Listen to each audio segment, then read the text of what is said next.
Graça e paz, povo santo de Deus. Estamos começando mais um Falando de Bíblia.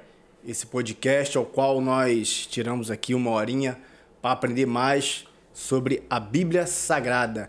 E nesse formato de hoje nós vamos estar novamente respondendo pergunta dos nossos seguidores e inscritos do canal.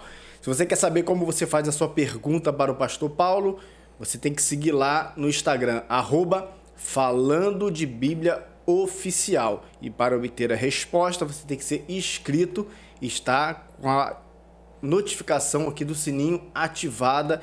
E assim você não perde quando o pastor Paulo Nascimento responder a sua dúvida.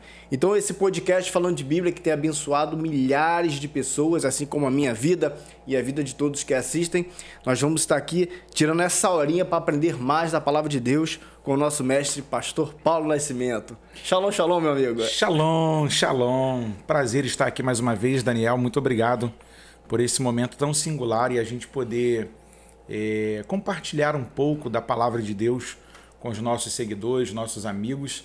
E é um prazer poder estar aqui nos comunicando com você e podendo fazer essa pauta aqui mais uma vez para a gente poder desmistificar algumas coisas que andam ainda na nossa cabeça, como algumas coisas muito fortes, impuseram para nós e se tornaram mitos, né? E algumas delas nós nunca paramos para olhar se era verdade, se estava na Bíblia. E essa é a nossa alegria, poder voltar o nosso olhar para a palavra de Deus falando de Bíblia. Fica ligadinho aí, irmão e irmã, até o final desse podcast, que hoje você vai aprender mais um pouco, umas perguntas bem polêmicas, enviadas pelos nossos seguidores. Mas antes eu quero começar esse bate-papo, como de costume, através de uma palavra que se encontra no Salmo de número 37, versículo 4 e 5, que diz assim: Deleita-te também no Senhor, e Ele te concederá o que deseja o teu coração. Entrega o teu caminho ao Senhor, confia nele e tudo Ele fará. Então, com essa palavra abençoada, nós vamos iniciar aqui o nosso bate-papo com o nosso querido pastor Paulo. E vou te falar, são perguntas bem importantes que nós vamos estar fazendo aqui ao pastor Paulo. E lá para as últimas perguntas, fica ligadinho, que lá para as últimas perguntas também são perguntas bastante polêmicas. Então fica ligadinho até o final desse bate-papo. Ele gosta. Vamos lá. A primeira pergunta vem da Rosane Amaral de São Paulo. Ela faz uma pergunta aqui bastante interessante, bastante importante, principalmente para os dias que nós estamos vivendo hoje. Pastor Paulo, uma pessoa nasce homossexual ou no dia a dia ela se torna homossexual? E ela faz aqui um adendo. E por que a igreja não aceita os tais? Gente, que pergunta. Já começamos o nosso bate-papo a 1000. É verdade. Acelerado.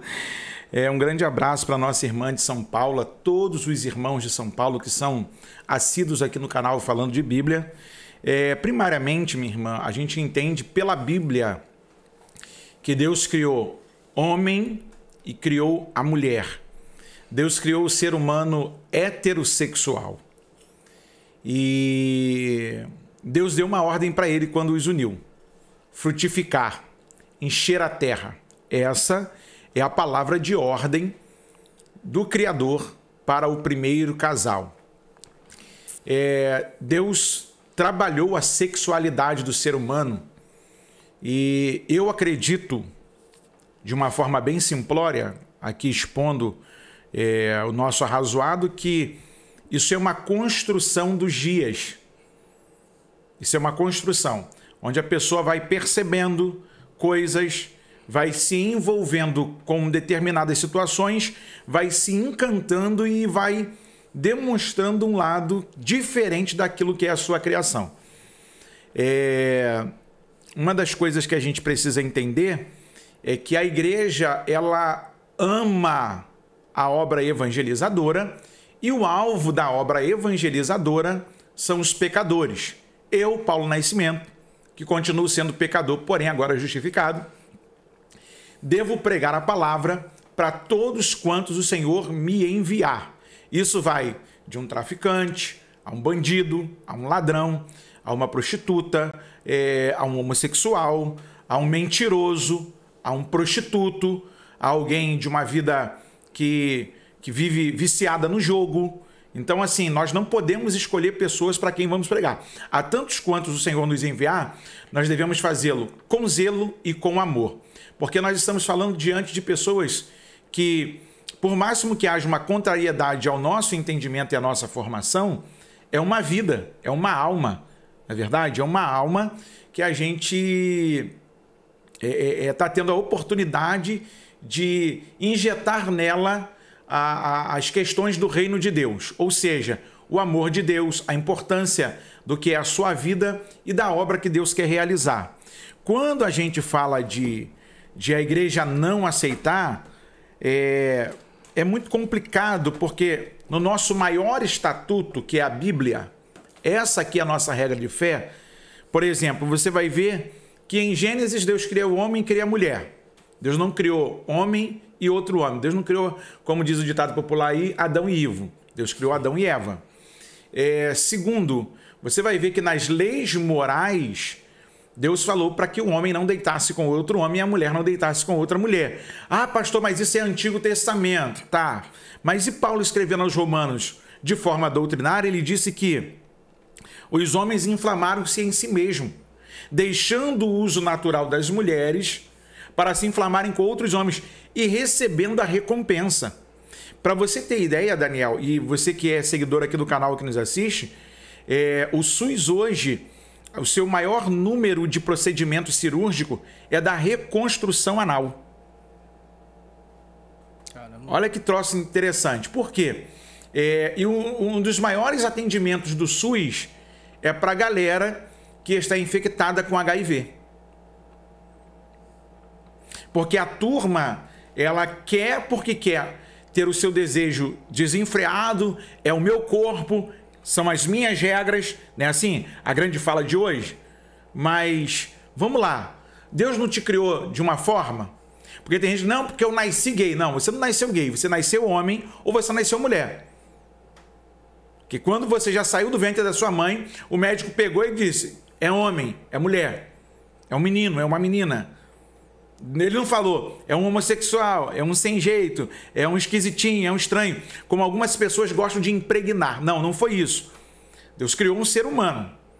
Só que aí, o dia a dia, as pessoas elas vão se conhecendo ou elas vão se retrocedendo, como eu vou dizer aqui, porque eu acredito que Deus faz toda a sua obra perfeita e boa. E já dizia o Jean-Jacques Rousseau, que o homem nasce bom, o que estraga é a sociedade. Então, biblicamente falando, Deus fez o homem bom, o que estragou o homem foi o pecado. E a maldição do pecado faz isso, o homem acreditar que a coisa errada está certa e quem é certo é errado. Eu não sei se você reparou, Daniel, nos últimos dias, parece que a gente tem que provar nossa heterossexualidade. Verdade. E aí a gente precisa engrossar o discurso, porque as pessoas elas pegam as suas ideologias e elas acreditam que haverá o sumiço da heterossexualidade. E enquanto nós tivermos pessoas compromissadas com a palavra de Deus, amantes das verdades da Bíblia, nós vamos continuar pregando que Deus criou homem, Deus criou mulher. Ok? Deus criou o homem e criou a mulher. Não é como alguns que dizem Deus criou macho e fêmea, o homem com duas naturezas. Não, Deus criou especificamente o homem para ser homem, a mulher para ser mulher. Ponto final.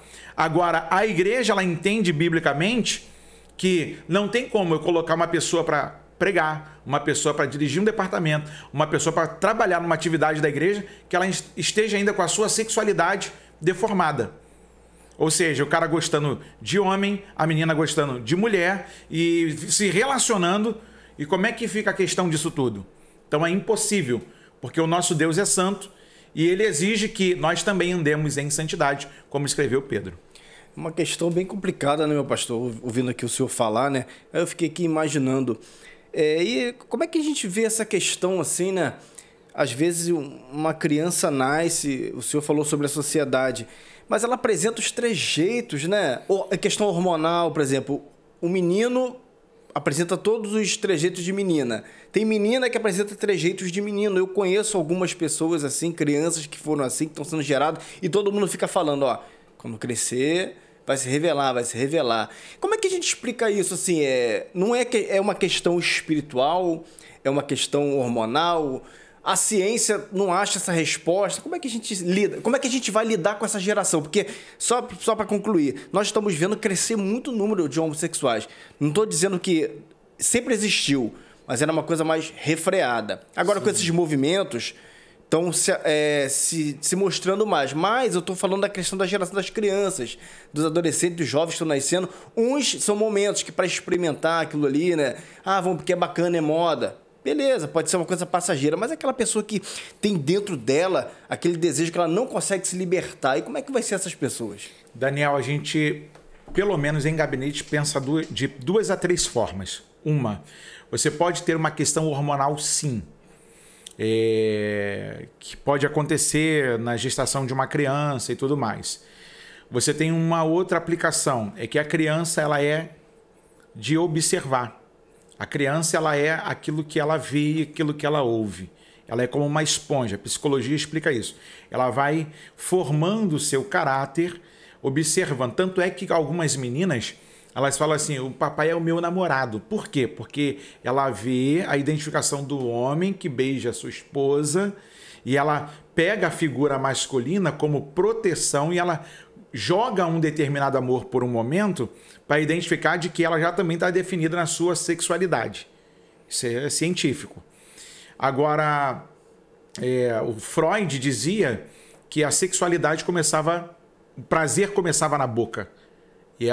Porque na amamentação, o final da amamentação, a criança parece que está num êxtase. E ele chega a afirmar, é Freud que afirma, que a criança que tem a amamentação interrompida precocemente, ela pode sofrer danos dentro do seu crescimento, na sua escolha de sexualidade. Porque o prazer começa pela boca, é na amamentação. Segundo Freud. Quem estuda psicologia e psicanálise vai entender o que eu estou falando. E aí eu faço um apontamento que isso não é um respaldo meu, nem um pensamento maluco da minha cabeça. Isso é um pensamento freudiano já antigo. Uma terceira observação é quando a mãe e o pai desejam muito ter uma criança e vem outra. Aí começa, eu vou botar aqui de forma bem explícita, a palhaçada. O garoto nasceu, aí bota um arquinho, aí dá uma bonequinha na mão do menino.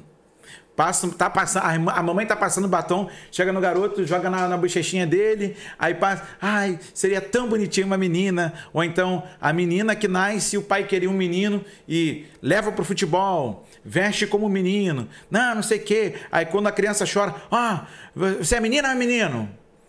Cria uma confusão na cabeça da criança. É verdade. Então existem esses exageros de alguns pais que, desejando ter uma criança de uma sexualidade ou de um determinado fator e vindo o outro, eles acabam por distorcer aquilo que Deus lhe deu. E a Bíblia diz que os filhos são herança do Senhor, o fruto do ventre, o seu galardão. A coroação de um casal, de uma família, é a criança quando nasce, são os filhos. Verdade. Tanto é que quem não tem quer adotar, para se sentir pleno como família, realizado. A família começa da união de 2 pessoas de diferentes sexos, o homem e a mulher. Né? Deus criou um homem heterossexual e para viver de forma monogâmica. Tanto é que a lição passada da CPAD, dentro das Assembleias de Deus, foi justamente sobre casamento e divórcio. E aqui não é o assunto é sobre a homossexualidade. Mas você vê que a desconstrução hoje do diabo para com a família, essa instituição divina que é antes de igreja, antes de sociedade, antes de qualquer outra coisa, ela é justamente para abalar as bases da sociedade e criar o que ele quiser. Porque uma família desestruturada, você tem cidadãos desestruturados.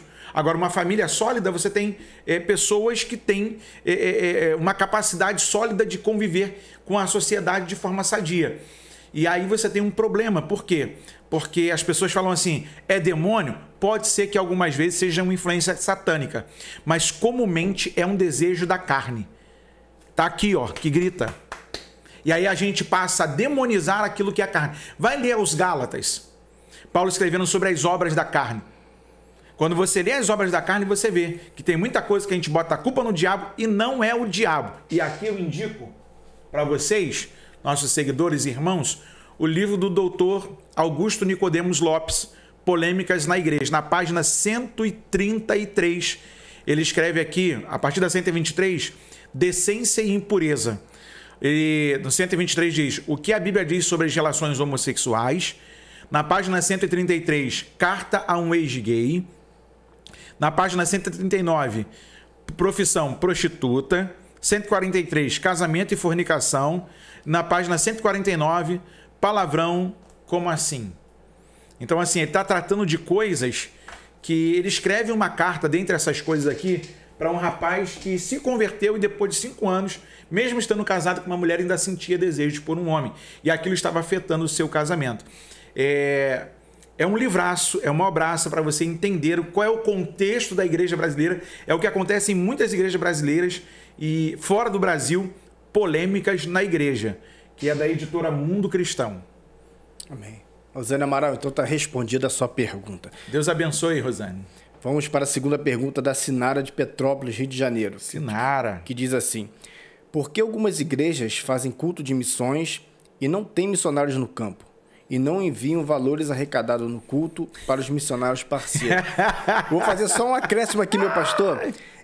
Explica pra gente também o que é um missionário na prática, né? Porque Sim. Tem o título de missionário e o missionário na prática. Às vezes a pessoa nem sabe como que isso funciona. A palavra hebraica para missionário é shalia, apóstolo, que é enviado. E no grego também, apóstolos, que quer dizer enviado. Por exemplo, quando Paulo escreve uma determinada carta para uma igreja e pede Tíquico para entregá-la. Ele é o missionário, ele é o enviado. A palavra apóstolos é a palavra que traduzimos para missionário. E aí as pessoas hoje colocam, por exemplo, a palavra apóstolo como se fosse, eu sou maior que o pastor, eu sou maior que o bispo, eu sou maior do que tudo. E tem o pai apóstolo no Brasil hoje que... E já hoje não quer ser mais chamado de pai apóstolo, ele quer ser chamado de patriarca. E para ser um patriarca você tem que descobrir uma nação. E o Brasil já foi descoberto, eu não sei como é que ele quer reivindicar o título de patriarca. É complicado. Na minha cabeça, como estudioso da Bíblia, os caras falam assim, pô, o Paulo é chato, o Paulo é isso. Irmão, eu estou falando que o povo pensa. E as pessoas perguntam, pastor, pô, fulano ontem estava trocando tiro, zoando, cheirando, bebendo todas, sambando no miudinho, descendo na boquinha da garrafa. No outro dia, terno e gravata, daqui a 6 meses já é presbítero, daqui mais 2 meses é pastor, daqui mais 4 meses é apóstolo, é bispo. Aí você encontra o cara, qual é o seu nome? Sou apóstolo fulano de tal. Não, estou perguntando o seu nome, não estou perguntando o título. E aí você tem esse problema de que quando você vê na Bíblia, por exemplo, na resposta da Sinara, um grande abraço para todos os meus amigos e irmãos lá da região serrana, Petrópolis. Sinara, beijão no seu coração. Deus prospere toda a obra das suas mãos. Ela é amiga de infância da Roseli. É verdade. Por isso que ela manda essa pergunta tão venenosa. Marcos 16. Ordem imperativa de Jesus. Ide por todo mundo e pregai o evangelho a toda criatura. Ele não está dizendo, você é pastor, você é presbítero, você é evangelista, você é diácono. Ele diz assim, ide por todo mundo. É uma ordem imperativa para todo crente. Você tem quanto tempo de igreja, Daniel? 10 anos. 10 anos. Se eu tenho 2 anos de igreja, a ordem é tanto para mim quanto para você. Você é qual cargo ministerial eclesiástico? Presbítero. Presbítero. E se eu fosse um irmão chegando agora recente na igreja, você como presbítero e eu como irmão, temos o mesmo peso de responsabilidade, pregar o evangelho a toda criatura. Qual é o problema? É que nós, igreja, quando eu digo aqui, ó, retratado por Agostinho de Hipona, o templo vivo, a igreja viva, o templo do Espírito Santo, eu não estou falando da instituição. Porque se você acha que o templo é a instituição, é a igreja, você está pensando errado. Editora Vozes, volume de número 2, Agostinho vai dizer, na Cidade de Deus, que é o título do livro, que é uma diferenciação entre a denominação, que é a organização, e o organismo vivo. Eu e o Daniel somos o organismo vivo, a igreja. E a imperativa aqui bíblica para nós é pregar o evangelho. Eu estou sem recurso. Prega esse mesmo. Nós damos 1000 desculpas para fazer a obra de Deus. Mas nos envolvemos com tantas outras coisas que aparentemente parece ser a obra de Deus e não é. Nós podemos chamar de ajuda, nós podemos chamar de socialismo, mas nós não podemos chamar de obra de Deus. E há essa diferença, há essa peneira. E nós vimos muitas igrejas pedindo valores. Nós vamos ajudar um missionário, aí se veste de africano, se veste daquilo outro, bota a igreja com bandeira para tudo quanto é lado, mas não mandou um dinheiro lá para o missionário. Complicado, né? E o pior, pode. Vou estourar a tampa da garrafa aqui hoje. Faz congresso de missões, como tinha aqui na nossa cidade, no Rio de Janeiro. E diziam que ia ser maior do que os Gideões missionários. O pastor Cisino, de saudosa memória, fazia um belíssimo trabalho, mandando para tudo quanto é lado do mundo missionários e sustentando hoje. A sua obra fala até os dias de hoje, mesmo depois de morto. Agora, tinha um congresso aqui de missões na nossa cidade, em São Gonçalo, que só tinha prateleira de cima, filho. Pregadorzão, o povo disputava, cantores. Era uma vitrine gospel. Para quem queria aparecer e se moldar o cenário, era só colar com a galera lá. Acabou. Fizeram várias profecias. Deus está mudando o endereço de missões do nosso país para o Rio de Janeiro. Cadê o profeta que profetizou? Cadê os missionários no campo, Daniel? Os caras não têm, meu irmão. Não tem. Nem para adotar, para dizer assim, Daniel, lá na sua igreja vocês têm missionário. Posso, com a minha igreja, contribuir para que o missionário que foi enviado da sua igreja tenha um pouquinho mais de conforto e tenha ferramentas para continuar a evangelização? As igrejas não mandam mais, por exemplo, nós temos uma grande escola missionária em São Paulo, que agora me falta o nome, do falecido pastor Valdemar, que um esquerdista assumiu e quebrou a escola. E hoje o pastor Joãozinho, aqui da Assembleia de Deus de Mutuá, assumiu e está lá levantando a Cairóis. Lembrei, o nome é Cairóis. Quando você era mandado para Cairóis, né, você estudava qual país que você iria, qual era a sua aptidão, você orava, você treinava a língua, você passava por sensações missionárias naquela escola, você ficava quase que um ano lá internado. E a igreja te bancando. E dali você já ia direto para o campo, meu irmão. Você só voltava uma vez no ano para trazer declarações do campo missionário para a sua igreja. E a igreja lá, ó, pá, injetando no cara. Quantas vezes eu participei de assuntos missionários da Cairóis? Sério. Pastor Valdemar, na sua última arrazoado que ele teve aqui no bairro Antonina, eu tive a oportunidade de ouvi-lo, ele falava de uma igreja que ele estava implantando na Índia, e ele cavando as sapatas da igreja, no terreno que eles compraram e ganharam, e outras coisas mais que eles estavam fazendo lá, e o pessoal, ao ver um ancião fazendo a obra, os indianos correram para ajudá-lo, porque ele era um ancião, e começaram a trabalhar junto com ele para a construção de igreja. Então, assim, está faltando conscientização do que são as almas, está faltando conscientização da responsabilidade do missionário no campo. Nós não podemos faltar com isso e assinar atrás da baila aqui um assunto que é prioridade da igreja, porque se a igreja não anda em conformidade à palavra no imperativo e de pregar o evangelho a toda criatura, você pode chamar de reunião de qualquer coisa, menos de igreja. É verdade. Vamos agora para a terceira pergunta. A da Sinara foi respondida, muito obrigado pela sua pergunta. Agora o Joaquim, do Rio Grande do Norte, Paraíba, pergunta. É uma pergunta de cunho pessoal. Você acredita em maldição hereditária? Rapaz, eu vou para a Bíblia. Porque as pessoas falam assim, não, eu sou assim porque meu pai era assim. Eu faço isso porque minha mãe fazia assim. Eu faço... Nem conheceu a avó, rapaz. Não, eu faço isso porque minha mãe, quando era minha avó, fazia assim. Eu herdei deles. Eu herdei deles. Nunca viu a avó, nunca conheceu. E enquanto eu estou procurando a passagem bíblica aqui, eu quero agradecer a Deus pela vida do meu amigo Igor Starneck, que está hoje na operação de imagem e som. E agora, dia 5, irmãos. O camarada vai trocar de data, vai ficar mais experiente. É o Jack Chan aqui. Eu vou chamar ele aqui. Vem cá, Igor. Vem cá. Porque eu vou fazer um apelativo aqui para os meus amigos, meus irmãos, que às vezes vêm perguntar algumas coisas lá no Instagram. Esse aqui é o Igor. Esse é o Daniel, que é parceiraço. Esse aqui é um outro parceiraço, o Igor. E eu solicito a vocês que estão nos assistindo que ore pela vida do Igor. Igor é uma bênção. Verdade. E é um baita professor de cavaco junto à escola aqui do Daniel Martins. E eu creio numa grande obra da parte de Deus na vida do Igor. E ele é uma bênção na minha vida. Eu quero te dizer isso, Igor. Você é uma bênção na minha vida. Parabéns. Parabéns, meu irmão. Obrigado. Saúde e paz. O Senhor Obrigado. te abençoe muito. Obrigado. Essa Amém. é a minha oração todos os dias. Saúde e paz. Amém. Deus te encha de força, sabedoria e graça. E que em tudo você veja a mão do Senhor. Tá, meu irmão? Obrigado e amém. Ó, É isso. não deixe de orar pelo Igor não, hein, gente? Isso aí. Tamo junto. Obrigado, Igor. Valeu.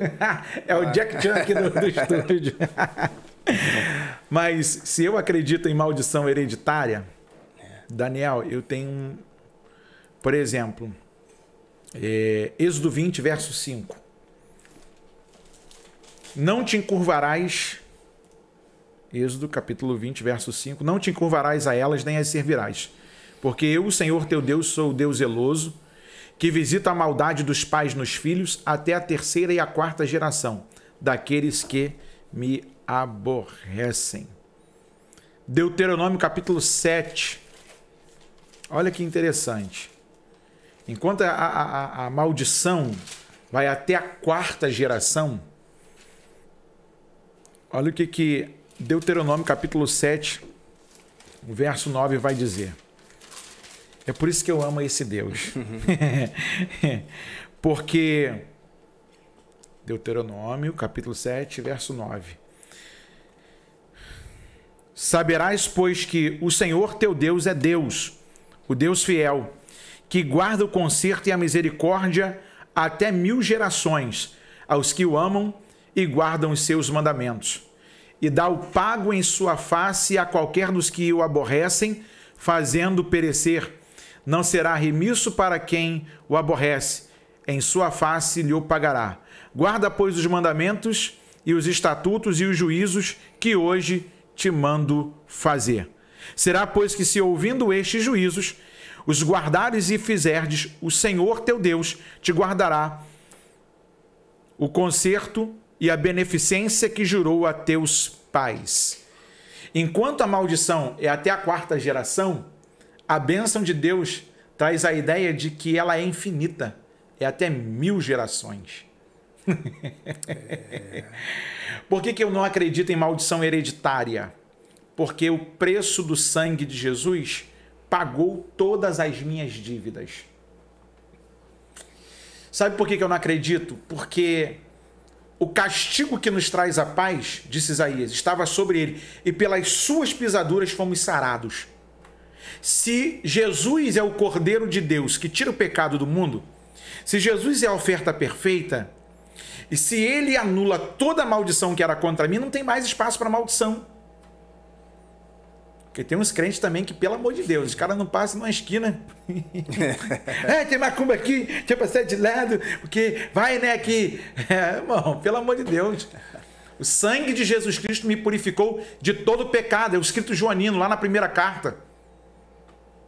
Ou seja, nós já fomos justificados. A cruz é a autenticidade da paga de que nenhuma maldição pode prevalecer. Aí Romanos 8:1. Nenhuma condenação há para os que estão em Cristo Jesus. Ponto. Vamos esquecer o que Jerônimo escreveu? Que não andam segundo a carne. Não, até Jesus. Ponto. Acabou. Acréscimo de Jerônimo a gente deixa de lado. Mas nenhuma condenação há para os que estão... Pode levantar o diabo, pode levantar os demônios, pode levantar Lucifer, pode fazer macumba na cachoeira, no cemitério, na Mata Virgem, pode fazer o que for, botar o seu nome no congelador, na boca do sapo, na boca do leão, na boca do lobo, aonde quiser, irmão. Maldição não pega. Não pega, não pega. Eu não acredito em maldição hereditária. Eu faço coro com o senhor, também não acredito não, maldição hereditária não. Eu acredito em bênção hereditária. Também. Ai, meu Nós Deus. herdamos. Vamos lá? Vamos para a 5ª pergunta. Um abraço aí pro Joaquim, que fez essa pergunta, né? De Rio Grande do Norte. Foi respondida essa pergunta. Agora separa uma rapadura quando vier no Rio para mim, hein, Joaquim? Vamos lá, para a 4ª pergunta do Nelson, do Rio Grande do Sul. Jesus amado. Lilith, foi a primeira mulher de Adão? Rapaz. Isso é uma polêmica. Olha, gente, eu gosto muito desse comentário aqui, ó. Quando eu falo do Urash, o Rabino Shlomo Yitzhak, eu tô falando disso aqui, ó. Tem Gênesis, Êxodo, esse aqui é o de Shemot, né? O Êxodo. Levítico, Números, Deuteronômio. E quando você vai ver o Tratado de Bereshit, você vê que a fala de Deus é com Adão e Eva, não tem um outro nome ali. Lilith é folclore do mundo judaico, é um conto. Eu não posso falar de uma coisa folclórica, que é um conto, como se fosse literal. Por quê? Porque eu não sei qual foi a ideia de quem foi esse judeu maluco que começou com essa história. O pessoal falando assim, disse que a Lilith era insubmissa. Até na hora das relações sexuais, ela não permitiu Adão estar por cima. Ela era quem queria ficar por cima. Então, Adão, querendo ser dominador sobre ela, ela vaza e vai se relacionar com outros. Agora, quais são esses outros? Eles vão dizer que ela vai se relacionar com os demônios. Aí entra uma questão. Se ela vai se relacionar com demônios, e os demônios são anjos caídos, e anjos não têm sexo segundo a Bíblia, eles são assexuados, como é que tem relação com assexuado? E deixa de ser pervertido, que eu já li intelectualmente, hein? Nem vem com essa de dedo e com língua, não. Vou abrir aqui o jogo. Que a gente está falando de coisas espirituais, de seres da maldade, e que aí, porque as pessoas não leem a Bíblia, aí você vê o cara pregar na igreja, como pregou no outro dia numa igreja que eu fui convidado a pregar numa vigília, e o cara, na primeira oportunidade de mim, foi falar sobre Lilith. Aí quando você pega, por exemplo, Shaul Ben Sion, lá, o judeu.org, você vai te dar referência, judeu.org, ele tem um tratado falando sobre Lilith. Tem um desenho de uma mulher como uma serpente, com parte do corpo como uma serpente, e até usaram muito naquela tragédia do avião lá da Chapecó, né? Tal. Não vou nem espiritualizar isso aqui, porque tragédias acontecem. E aí, quando ele vai falar sobre Lilith, ele fala sobre a palavra que aparece lá no Profeta Maior e que ela aparece transliterada como uma coruja do deserto. A única aparição desse nome na Bíblia é nos escritos proféticos do Antigo Testamentário, na divisão dos profetas maiores. E eu vou te aguçar a sua curiosidade. Não vou falar se é Isaías, se é Jeremias, se é Daniel ou se é Ezequiel, para você poder ler. Vou te aguçar. Eu sei a referência, capítulo e versículo. Mas ali no texto do original, quando aparece o nome Lilith, é para falar sobre uma coruja do deserto, que ficava como sentinela. Então, assim, a galera coloca ela como uma mulher, mas não sabe que esse é um conto do Midrash. Revelei a fonte. Porque conto é uma coisa, literal é uma coisa. Eu posso falar de Daniel sem falar o nome de Daniel e fazer um conto. Mas se eu falar de Daniel, literalmente, você vai entender que ele é do Rio de Janeiro, ele é brasileiro, ele foi casado e tal, tem 2 filhas, é instrumentista, é professor, é empresário. E aí você tem as características, você tem uma região. Agora, e Lilith? Os caras inventam e o povo acredita. E o pior, não pesquisam, não conhecem as fontes, não sabem diferenciar, não passa peneira, joga pra frente e o povo lá, ei, o Grônio, que mistério o quê, irmão? Vai ler. Foi um conto folclórico dentro do mundo judaico. Isso aí, então tá respondida a sua pergunta aí, Nelson, do Rio Grande do Sul. Rapaz, os sulistas são terríveis. Eles são. Agora nós vamos aqui para a 5ª pergunta, mas essa pergunta aqui, olha, eu tenho certeza que é a dúvida de muitos que estão nos assistindo. Olha aí. E ó, depois que o pastor Paulo respondeu, eu quero que você comente aqui o que você acha dessa pergunta e se você já viveu alguma experiência baseada nesse assunto. Mas antes de eu fazer essa pergunta, eu quero te falar uma coisa. Se você está assistindo até aqui e ainda não é inscrito nesse canal, se inscreva agora, não custa nada. Ative as notificações, porque aqui é você que é amante da Bíblia, você que quer ficar ligado em todas as notícias do mundo gospel, tudo relacionado ao Evangelho, Bíblia, tudo que está acontecendo. Esse é o canal certo para você estar sempre informado e aprendendo mais da Palavra de Deus. Se você quer ajudar o Falando de Bíblia, você ajuda curtindo, comentando, compartilhando. Se você quer ser um colaborador também para manter esse programa, acesse aí o WhatsApp do Falando de Bíblia, chama lá no direct do Instagram, que é @Falando de Bíblia Oficial.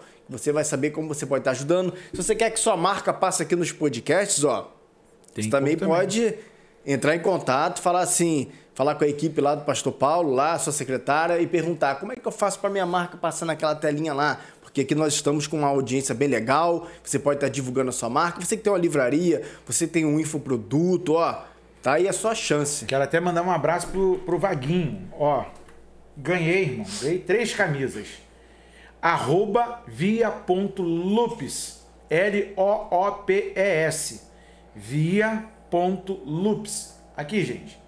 Ganhei essa aqui da Lacoste, ganhei uma da Hugo Boss e ganhei uma outra da Lacoste. Ó, que maravilha. Rapaz, vai lá, tem preço bom. Fala que foi o pastor Paulo que falou aqui no Falando de Bíblia. Eu vou colocar o logo dele aqui com o apontamento e o número. Você vai poder comprar no conforto da sua casa um material bom, gostoso, algodão mesmo, do bom e um excelente atendimento. Vaguinho, obrigado pelo presente.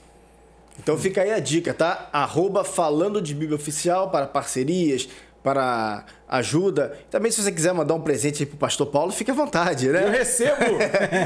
Fique à vontade. Você que é um admirador do canal, aqui do conteúdo que é aqui liberado, fique à vontade de interagir com o Pastor Paulo. Agora vamos para a pergunta. Ó, essa é polêmica. Se tivesse música de suspense... Hein? Oh, meu Deus. Hein, Hugo? Lembra daquele programa?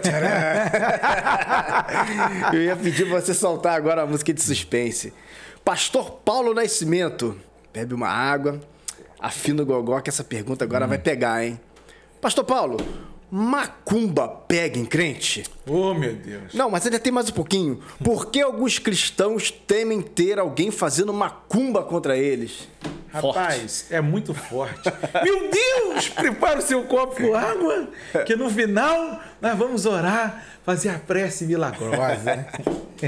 E nenhum mal te sucederá e nem praga alguma chegará na sua tenda. Gente, eu creio na Bíblia. E como eu já disse sobre a questão das maldições hereditárias, eu não acredito que macumba pegue em crente. Eu acredito que por um momento de distração na minha fé, Daniel, eu sinta as sensações do mundo espiritual, da maldade. Você lembra de Daniel? Daniel estava orando. Lembra de Daniel, seu xará? 21 dias em oração. E a Bíblia diz que o príncipe da Pérsia, fazendo alusão ao anjo caído, se contrapôs a resposta ao mensageiro que Deus havia enviado, até que Deus manda um anjo de guerra. Porque o primeiro anjo não era de guerra. Era um mensageiro, um malar. É literalmente um anjo, é um enviado, é um mensageiro. E aí, quando entra o Miguel, Miguel vem, guerreia, e a bênção é liberada. E eu acredito, olha o que o texto diz, que desde o primeiro dia, quando ele colocou no seu coração em orar, Deus já o havia abençoado. Só que, pastor, mas na Bíblia, vamos lá na Bíblia. Números, capítulo de número 22.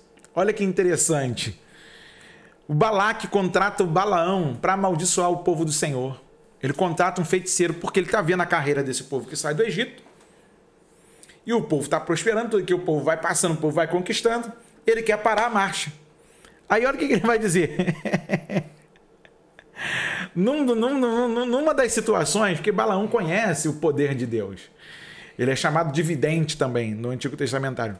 Capítulo 22, verso 18. Então Balaão respondeu e disse aos seus servos de Balaque, aos servos de Balaque: ainda que Balaque me desse a sua casa cheia de prata e de ouro, eu não poderia traspassar o mandado do Senhor, meu Deus, para fazer coisa pequena ou grande.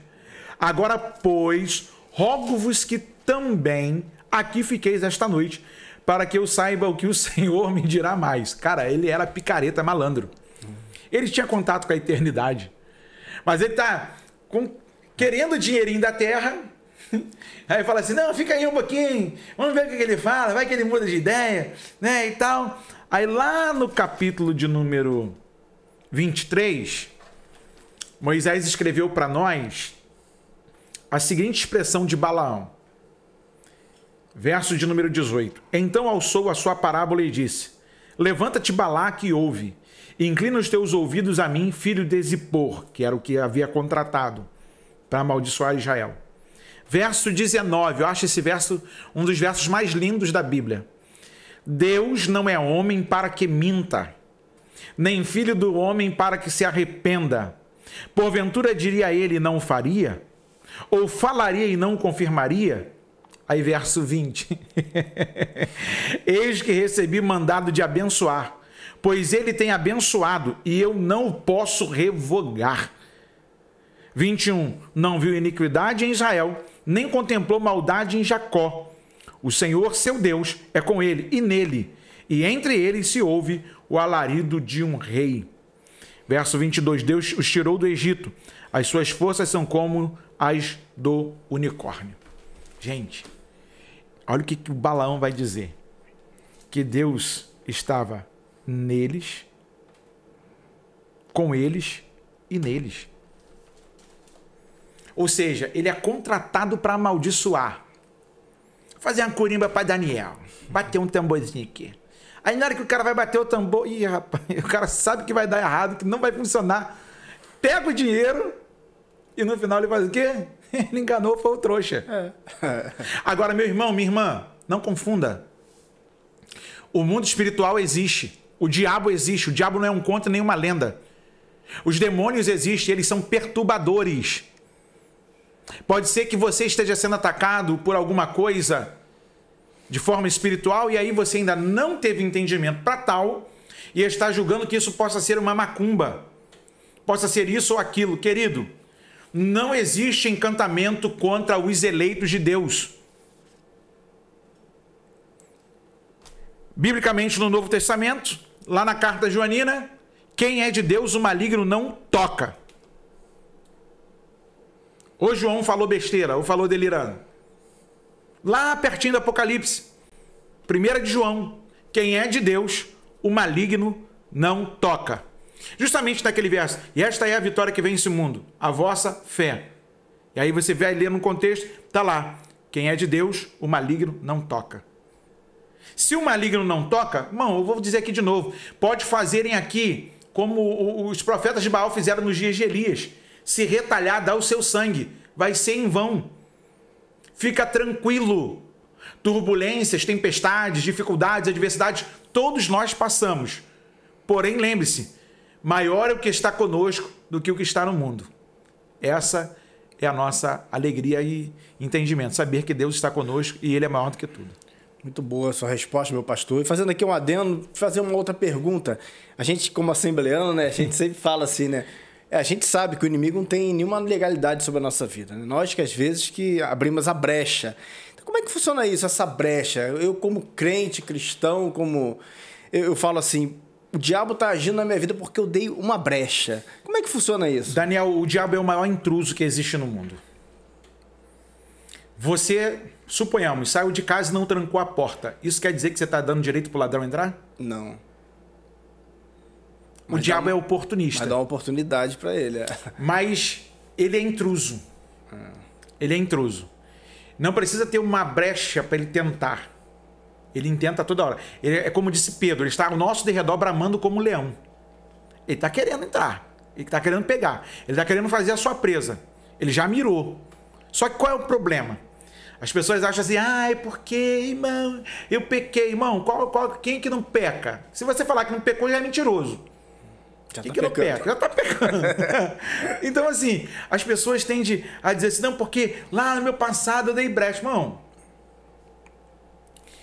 nessa eu concordo com a Sara Cavalcante, Sara Alice Cavalcante, que é uma das grandes expositoras no Rio de Janeiro, hebraísta, membro da Assembleia de Deus lá de Bom Sucesso, do pastor Jaime Soares, e ela fala muito bem sobre isso. Ela diz assim que o diabo ele é o cara mais paciente do mundo. Enquanto nós cristãos somos impacientes, ele é paciente, porque ele fica ali esperando Daniel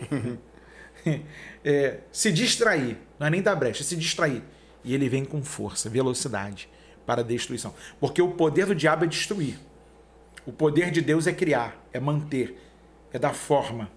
O diabo não, ele veio para destruir, para arrasar, para acabar.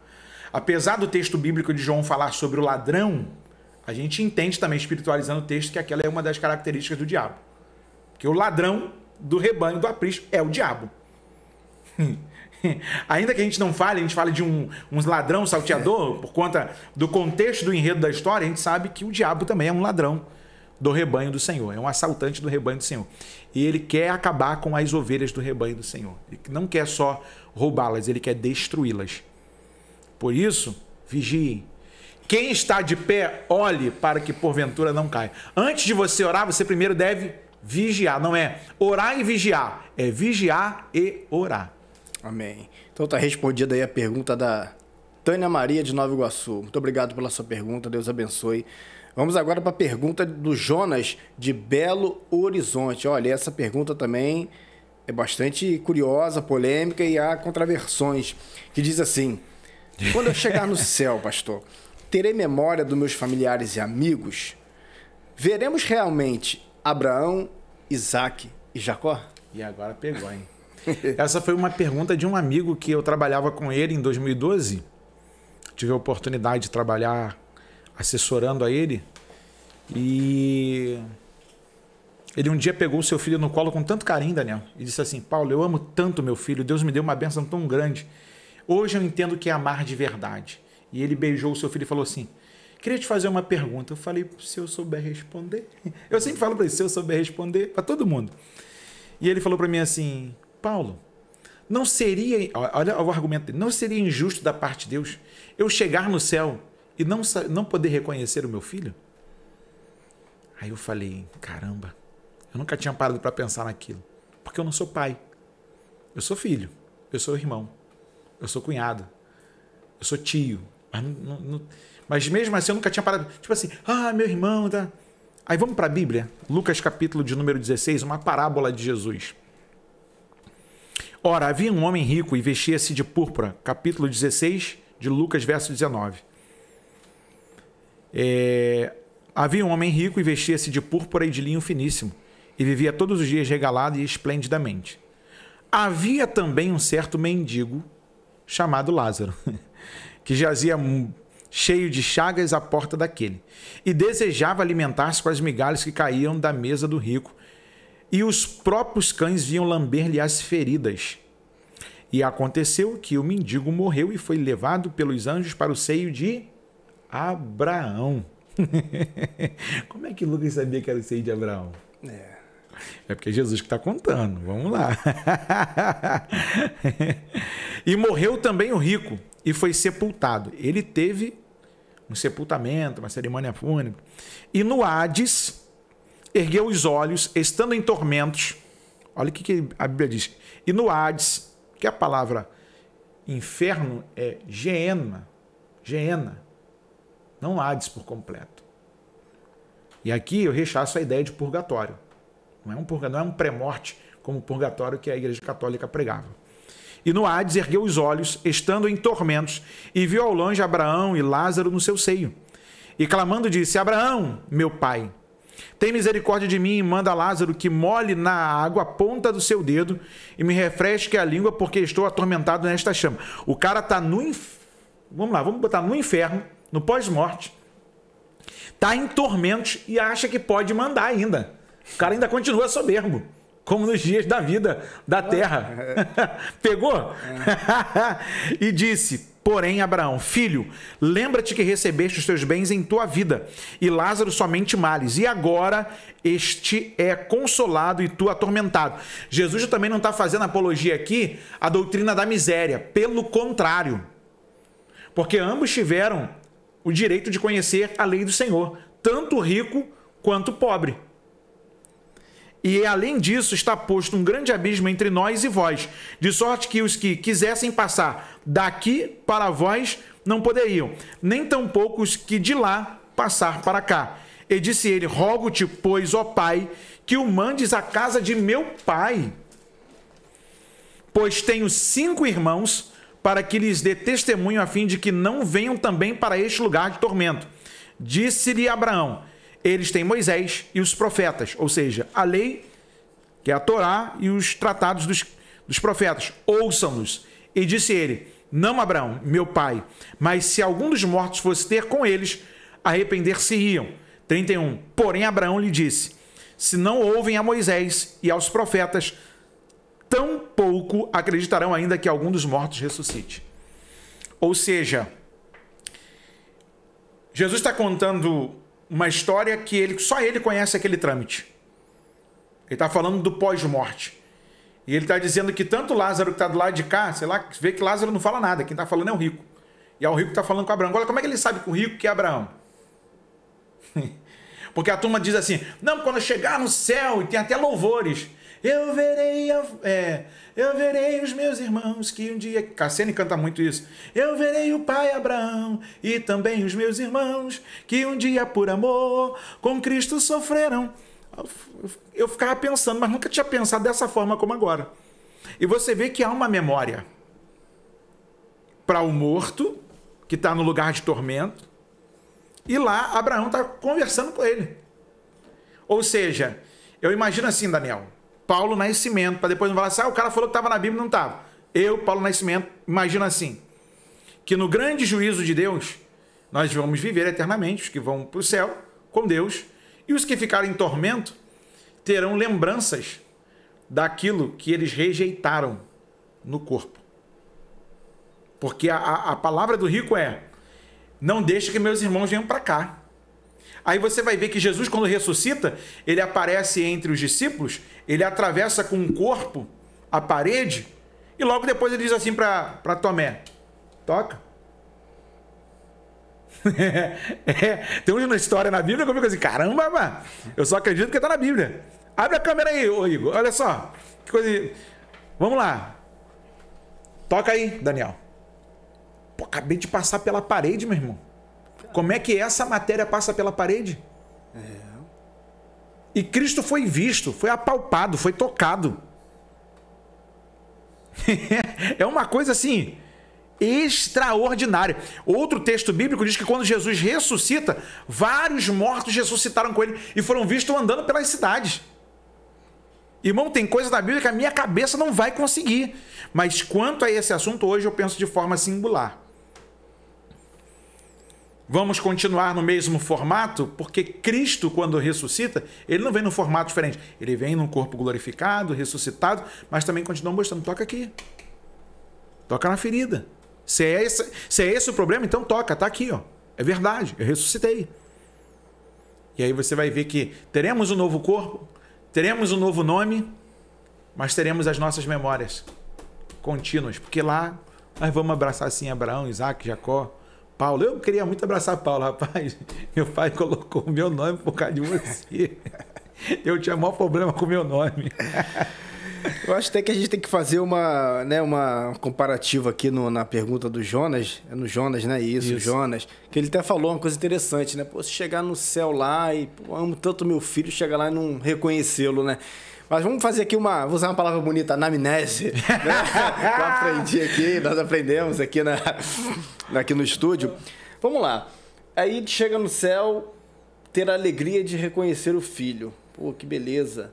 Mas, por outro lado, e se a gente chegar lá e não encontrar esse nosso filho ou o nosso parente que a gente tanto ama? Porque a gente não sabe os que serão salvos. Vamos dizer, nesse olhar. E a Bíblia diz que vamos para um lugar que não haverá choro, nem pranto, nem ranger de dente, né? Não haverá tristeza. Então, eu, na minha visão assim, eu fico nessa indagação. Falo, poxa, como é que vai ser isso? Eu queria tanto ver aquele que eu amo, mas se eu chegar lá e não encontrar aquele que eu amo, como é que eu vou... Qual vai ser o meu sentimento? Só que lá não vai ter esse amor, desse sentimento que nós temos hoje. Por exemplo, o máximo que poderia dizer aqui: você foi meu pai ou eu fui seu pai. Eu não vou te reconhecer como filho ou como irmão. Então não haverá esse amor entre de família? Não. Lá a glória é do Cordeiro, que ilumina. Lá tudo é para ele. Já não tem mais como trocar esse sentimento. Senão a glória fica dividida. O sentimento fica dividido. E nem lá a gente vai chegar assim e falar assim, por exemplo, eu encontro com você lá no céu, eu falo assim: Pô, Paulo, cadê Igor? Igor não tá aqui, não? Ô, meu Deus, não, Igor tem que estar lá. Mas exemplo, não tô dizendo que você não vai, não. Cadê você? Não, será que a gente vai questionar isso no céu? Cadê ele? Cadê o fulano? Fulano não tá aqui. É porque lá eu acredito que não. Agora, eu acredito que essa memória vai ter no inferno. No inferno porque é um lugar de sofrimento mesmo, sim, de tortura. Porque você vai ver que o rico, na passagem aqui de Lucas 16, ele tá lá no inferno, mas tá cheio de marra, pensando que ele pode mandar ainda. Pede o Lázaro que bota a ponta do dedo aí e me refresca a língua. E manda ele subir lá pra pregar pros meus irmãos. E no dia de hoje vai ser assim, traz um Big Mac pra mim aqui no inferno. Cara, só falta pedir iFood. É igual um amigo que falou assim, cara, eu não tenho muito prazer nesse negócio de ser crente, não. Por quê, rapaz? Aí um dia eu perguntei pra ele é muito zoador, ele falou assim, cara, eu vou te falar sério. Pô, mas o céu é um negócio muito sem graça. Eu falei, por quê? Pô, não vai fazer nada. Eu falei, quem disse que não? Você vai adorar o Senhor, você vai andar diante das glórias. Aí ele falou assim, cara, se o diabo existe, irmão, e faz toda essa arruaça, e se essa bagunça já é boa aqui na terra, imagina lá no inferno. Eu falei, rapaz, inferno é tormento, cara. Ilusão, as pessoas não têm ideia do que é o inferno. Eles acham que o inferno é um lugarzinho legal. Só que até uma expressão que se popularizou diante de uma novela de uma emissora aí, que é o Mármore do Inferno. Aí todo mundo, mas o mármore é frio. Mas até no inferno o mármore deve ser quente. Olha só. Pô, não tem como, cara. E aí você olha para as pessoas falando do inferno, igual eu tive a experiência de estar junto com o saudoso pastor Rogério Fonseca e seu pai lá no leito de morte. A gente pregando para ele, acho que já contei isso aqui, vou repetir. E ele falando pra gente assim, não quero Jesus de vocês. Eu estou satisfeito com meus demônios. E ele cantando os pontos de macumba dele, morreu firme na fé que ele tinha. Ele era da macumba, e ele lá, firme. Morreu adorando os demônios dele, as entidades. Então, assim, cara, eu ficava olhando pro Rogério e falava assim, cara, a maior decepção da minha vida, porque eu acreditava que Deus ia salvar meu pai. E eu ficava olhando pro calma, mano. E ele, não, Paulo, isso é muito sério, meu pai foi pro inferno. O meu pai não quis Jesus, você viu ele falando, eu não quero Jesus. Eu falava, rapaz, é muito difícil você lidar com uma situação como essa, porque você, como crente, você deseja que todos sejam salvos, que todos da sua casa entendam que Jesus é o Senhor e que todo mundo vá para um lugar bom. Você não quer que ninguém vá para o inferno. Só que, infelizmente, a Bíblia diz assim, estarão dois numa cama, um será tomado, outro será deixado. Estarão dois no caminho. Com quem você está andando? Entendeu? Então, assim... é complicado, meu irmão. Tem que estar vigilante, tem que estar certo do que quer e da graça de Deus na sua vida. É verdade. Vamos lá, para a pergunta número 7, nesses minutos finais, da Shirley, lá do United States, Estados Unidos. Falei bonito agora, hein? Vamos lá. Se Deus criou o homem para não viver sozinho, por que algumas igrejas não aceitam um divorciado exercendo o ministério? Essa é uma pergunta dificílima, irmã Shirley. Grande abraço para a senhora que está aí nos Estados Unidos, junto com tantos outros brasileiros e outros irmãos de outras nações. O casamento é uma instituição sagrada. O casamento ele foi dado por Deus. Na Pirkei Avot, que é um dos livros de sabedoria dos judeus, diz que o homem deve se casar. É um dos primeiros mandamentos da lei oral. Case-se, faça filhos. É engraçado, né? E quando a gente fala de divórcio, a gente fala da dureza do coração dos homens, que é isso que foi revelado a Moisés. A dureza do coração dos homens. Porque o divórcio se tornou uma coisa muito banal. Engraçado, Daniel, que se um homem divorciasse, por que ele dava uma carta de divórcio para a mulher e não a mulher que dava a carta de divórcio para o homem? Porque quem tinha a carta tinha direito de casar novamente, de reconstruir a vida, dentro do costume judaico. Mas é interessante você perceber que Deus não criou o homem para viver só. Deus criou uma adjutora para ele, uma ajudadora, uma auxiliadora. A palavra técnica ali do hebraico é kenegdo, em Gênesis. Far-lhe-ei uma adjutora, kenegdo. E a ideia de kenegdo é aquela que se contrapõe. Ou seja, é aquela que equilibra as suas emoções, as suas ideias e as suas projeções. Porque quem está de fora, muitas vezes, enxerga melhor do que você que está dentro do problema. Às vezes você está dentro de um problema e você fica ali focado. Parece que tem uma tampagem aqui assim, e você não consegue enxergar quem está do lado. A mulher vem. Tem mulher que é maluca. Ela vê o perigo e ela te empurra para a boca do leão. A verdadeira mulher, que está do lado do camarada que foi levantada por Deus, ela vai livrar o cara do perigo. O problema não é o perigo vir, o problema é como você pode driblar o perigo. Eu digo sempre que legal é aquele que te poupa do perigo, do problema, não aquele que te livra lá do problema. Porque tem gente que te coloca no problema e depois diz assim, eu te livrei. E aí, quando a gente fala de casamento, casamento é uma construção, minha irmã. Como é que é o nome dela? Shirley. Casamento é uma construção e que hoje, nos nossos dias, está sendo banalizado. E aí eu peço mais 10 minutos aí ao Daniel, para a gente poder concluir, porque a questão é, Daniel, quem casa-se tem que entender que você não vai casar para ser feliz, você vai casar para fazer o outro feliz. Quem casa quer compartilhar o que tem com o outro, inclusive as dívidas. Porque não tem como você estar casado com a sua esposa e ela não ter acesso à sua carteira, não ter acesso ao seu celular. Como é que o cara diz que está casado e diz, não, eu quero ter a minha particularidade? Para que particularidade? Calma aí. Não é na saúde, na doença, na riqueza, na pobreza, nos altos e baixos da vida.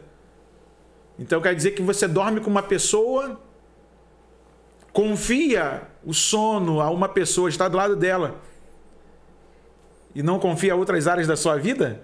Cara, isso é maluquice. Você come da comida que ela faz.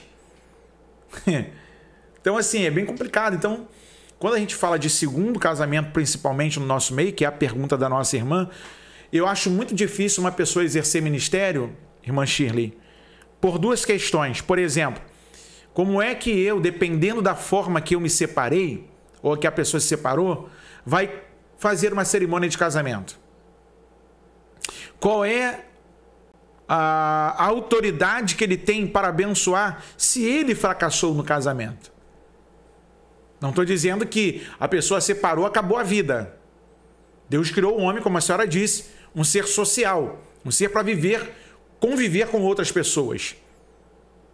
Para casar, Deus não criou o homem sozinho. Se Deus quisesse um homem sozinho, tinha criado só Adão. E estava uma maravilha até hoje. Deus descendo todo dia na viração do dia no jardim e conversando com Adão, revelando seus segredos. Mas Deus quis dar uma adrenalina no homem, criando a mulher.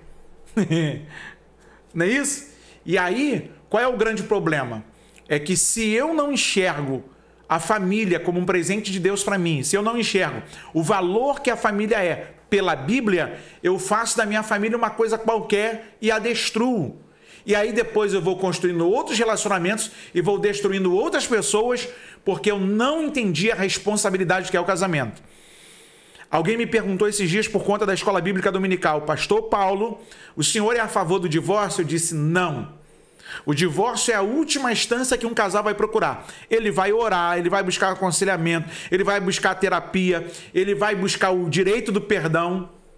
Agora, se a pessoa te bate, te agride, e da agressão ela pode ir te matar, se a pessoa pode fazer qualquer outra coisa, meu irmão, sai fora.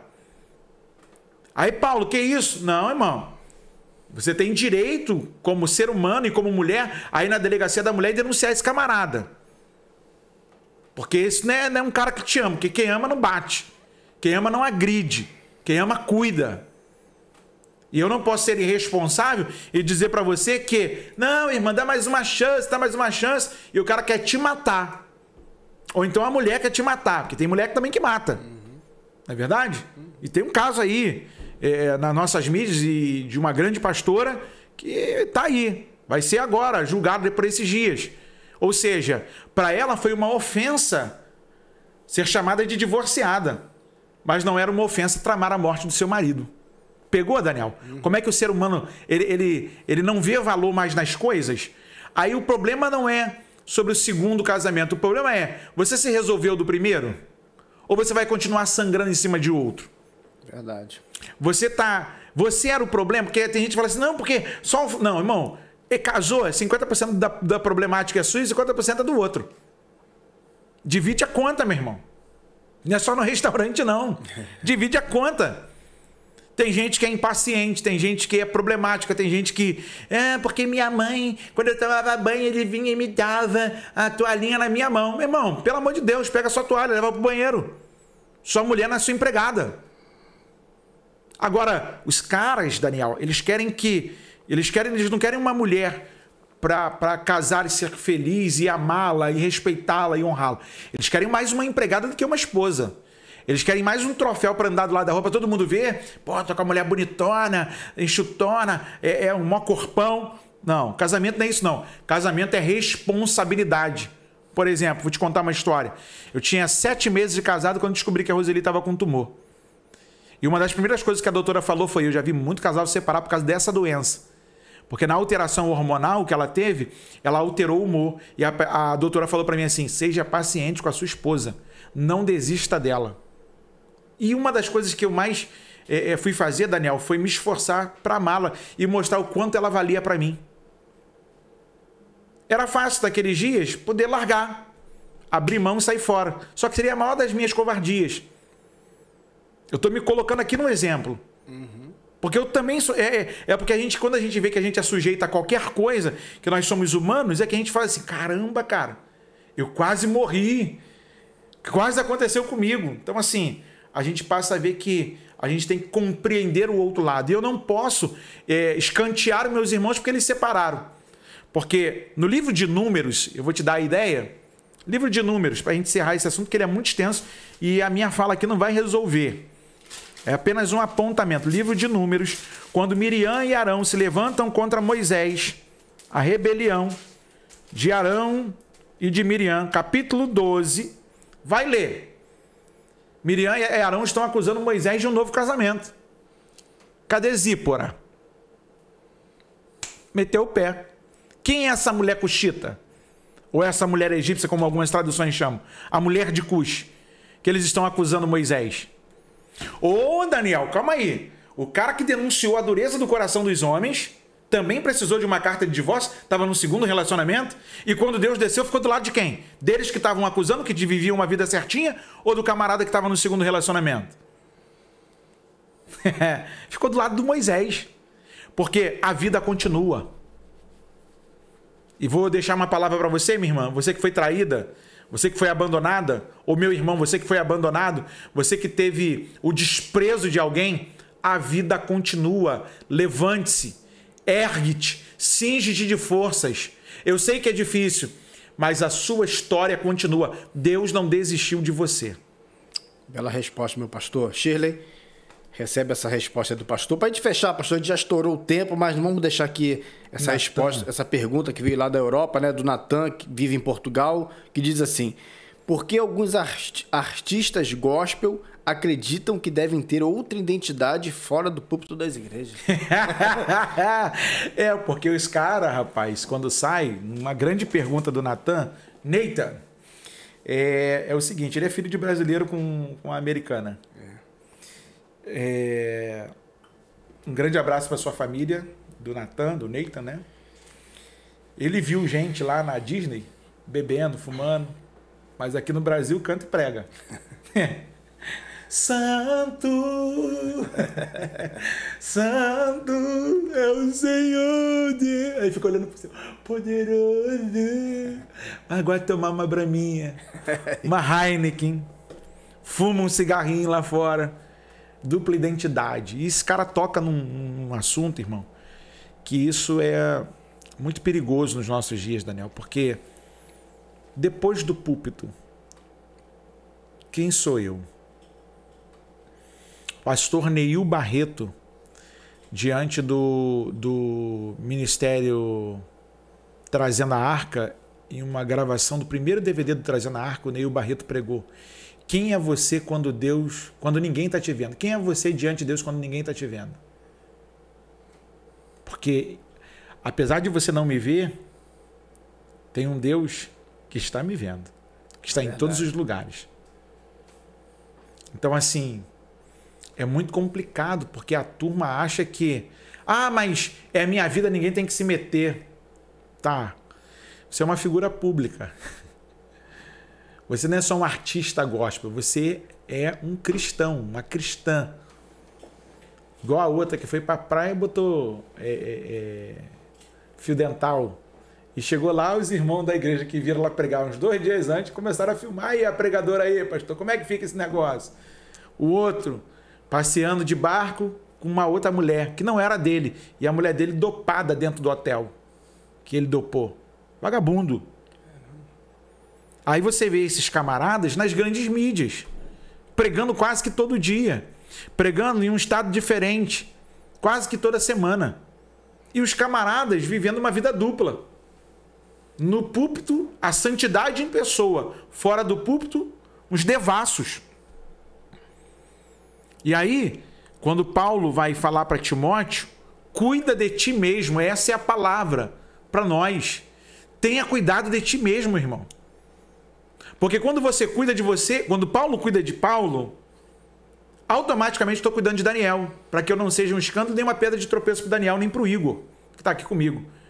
Quando eu cuido de mim mesmo, eu cuido de você também que está me assistindo e que me observa e passou a seguir a todos os vídeos que a gente posta aqui durante a semana. Ou seja, a gente vai entender, ainda que meio que contraditório, aquilo que está escrito em Hebreus 12. Nós estamos rodeados de uma nuvem de testemunha. Deixemos o embaraço de lado e o pecado que tão de perto nos rodeia e prossigamos com a carreira que nos está proposta. Ou seja, não se embarace com as coisas dessa vida. Ou seja, desenrola o rolo, meu irmão. Descomplica. A vida está muito complicada para a gente complicar mais a vida. E eu vou dizer para você, Daniel, não existe nada mais triste do que ver alguém que tem um baita potencial, mas não tem caráter nenhum. O cara que tem um baita dom de Deus, mas é um ordinário que não dá valor ao que Deus deu para ele. E a gente toca no assunto de Sansão. Tinha Deus, tinha chamado, tinha um objetivo, tinha um alvo, Deus traçou uma história, porém, foi brincando com a oportunidade até no dia que se viu no perigo. Deus está comigo. Deus estava longe. O Espírito já havia se retirado. E quantos desses assumem as suas oportunidades depois de um dia que se revolveu na lama como porco e vão para os púlpitos das nossas igrejas na cara mais limpa, mas por dentro está tudo sujo. Então a pergunta do Natan é: não, Natan, nós não podemos ter duas identidades, mesmo porque nós somos cidadãos dos céus nessa terra. Nós estamos aqui como peregrinos, nós estamos de passagem. Daqui a pouco a gente chega em Sião e acaba essa safadeza, essa sem vergonhice aí. Amém. Queridos, chegamos ao final de mais um podcast falando de Bíblia. Se você ficou aqui até o final, nós agradecemos muito. Não esqueça de deixar o seu like, não esqueça de se inscrever nesse canal se você não é inscrito e deixe seu comentário aí dizendo o que você achou de todo esse assunto que nós comentamos aqui. Pastor Paulo, quero agradecer mais uma vez a oportunidade de estar nessa mesa aprendendo com o Senhor. Eu que agradeço. E juntamente com todo esse público que te acompanha aqui nesse canal. Passo agora a palavra para o senhor encerrar e fazer a oração. Em primeiro lugar, Daniel, muito obrigado mais uma vez por esse momento tão precioso que temos de conversar sobre as coisas do reino de Deus. Louvar a Deus pela vida do Igor, que é o aniversariante do mês de maio. É o mês das mães, é o mês do Igor. Amanhã é o aniversário dele, amanhã. Para todos os nossos irmãos que fazem aniversário no mês de maio, parabéns, Deus abençoe, saúde, paz e que a boa mão do Senhor continue conduzindo vocês em paz e em segurança em tudo. Obrigado a você que participa com a gente aqui do canal, compartilha os nossos vídeos, comenta, não deixa de comentar, bota seu comentário aí, vamos conversar. Tem dia lá que os irmãos estão nervosos, eu chego lá, a gente tenta abrandar o negócio e a gente vai trocando informações, porque aqui eu não sei tudo, eu aprendo com você, você aprende comigo e a gente vai edificando um ao outro. Vamos orar? Nosso Deus e Pai, obrigado por esse dia, obrigado por essa oportunidade, obrigado porque o Senhor abriu essa porta nesse lugar, na Produtora Estúdio D, para podermos comunicar as coisas do reino do Senhor. Obrigado pela vida do Daniel, que me abriu essa oportunidade. Obrigado pela vida do Igor. Obrigado, Senhor, pela minha vida, por esse projeto. Obrigado pela vida dos meus irmãos que nos acompanham e estamos caminhando junto. Que as dúvidas sejam sanadas, que o Teu Espírito traga luz sobre nós, nos dando entendimento, sabedoria, para falarmos das coisas concernentes ao reino do Senhor. Obrigado, Senhor, pela dádiva da vida dispensada a nós.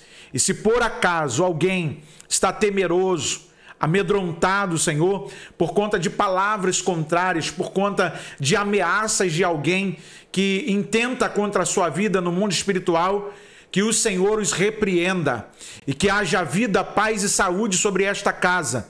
Saúde espiritual e saúde física para os teus filhos. Libertações, Senhor. Honra essa mulher que te clama, honra esse irmão que te busca, Senhor, para que a sua casa esteja bem. Obrigado por tudo. Nós te agradecemos no nome santo de Jesus.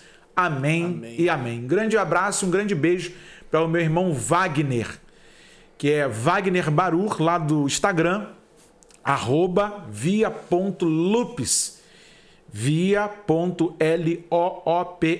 Lupes, que me presenteou e eu tô aqui hoje com essa camisa bonita. Vamos abençoar a única. Ievareha Adonai veishmereha, Iaera Adonai panaveleha viruneha, Issa Adonai panaveleha veiasemleha shalom, ou seja, Números capítulo 6, 24, 25 e 26. Que o Senhor te abençoe e te guarde. Que o Senhor faça resplandecer a luz do rosto sobre ti e tenha misericórdia de ti. Que o Senhor sobre ti eleve o seu rosto e ponha em ti a sua paz. Esse foi mais um Falando de Bíblia.